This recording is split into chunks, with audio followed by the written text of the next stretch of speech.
Praise the lord.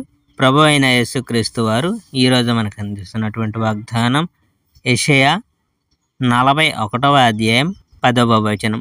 భయపడకము, నేను నీ దేవుడనై ఉన్నాను. యెహోవా శాశ్వతమైన సృష్టికర్త.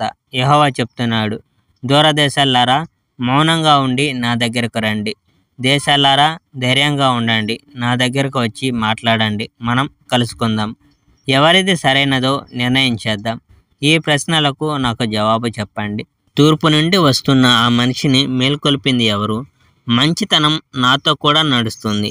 అతడు తన ఖడ్గం ఉపయోగించి రాజ్యాలను ఓడిస్తాడు, వారు ధూళి అవుతారు.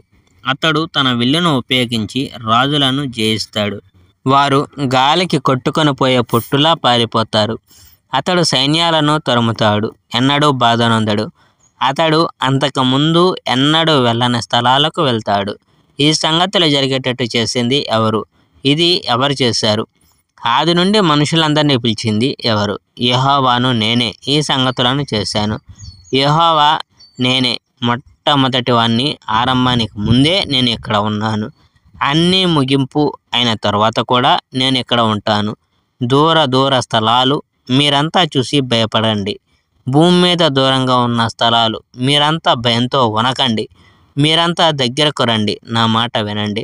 పనివాళ్ళు ఒకరికి ఒకరు సహాయం చేసుకుంటారు, ఒకరిని ఒకరు బలపరుచుకుంటారు. ఒక పనివాడు ఒక విగ్రహం చేసేందుకు కర్రకు వస్తాడు. ఆ వ్యక్తి కంసాలకి ప్రోత్సాహాన్ని ఇస్తాడు. మరో మనిషి సుత్తితో లోహాన్ని మెత్తగా చేస్తాడు. అప్పుడు ఆ పనివాడు దాగలితో పని చేసేవాడిని ప్రోత్సహిస్తాడు. ఈ పని బాగుంది, లోహం ఊడిపోదు అంటాడు. ఈ చివరి పనివాడు అందుచేత అతడు ఆ విగ్రహాన్ని ఒక పీటకు మేకులతో బిగిస్తాడు. విగ్రహం పడిపోదు, అది ఎప్పటికీ కదలదు. యెహోవా మాత్రమే మనల్ని రక్షించగలడు. యెహోవా చెప్తున్నాడు, ఇశ్రాయేలు, నీవు నా సేవకుడివి. యాకోబు, నేను నిన్ను ఏర్పరచుకున్నాను.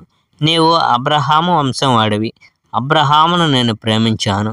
భూమి మీద నీవు చాలా దూరంగా ఉన్నావు, నీవు చాలా దూరదేశంలో ఉన్నావు. అయితే నేను నిన్ను పిలిచి, నీవు నా సేవకుడివి, నేను నిన్ను ఏర్పరచుకున్నాను. నేను నీకు విరోధంగా తిరగలేదు అని చెప్పాను. దిగులు పడకు, నేను నీతో ఉన్నాను. భయపడకు, నేను నీ దేవుణ్ణి. నేను నిన్ను బలంగా చేశాను, నేను నీకు సహాయం చేస్తాను. నేను మంచితనపు కుడి హస్తంతో నిన్ను బలపరుస్తాను. చూడు, కొంతమంది మనుషులు నీ మీద కోపంగా ఉన్నారు, కానీ వాళ్ళు సిగ్గుపడతారు. నీ శత్రువులు అదృశ్యమై నశిస్తారు. నీ విరోధుల కోసం నీవు వెతుకుతావు, కానీ నీవు వారిని కనుగొనలేవు. నీకు విరోధంగా యుద్ధం చేసిన వాళ్ళు పూర్తిగా కనపడకుండా పోతారు.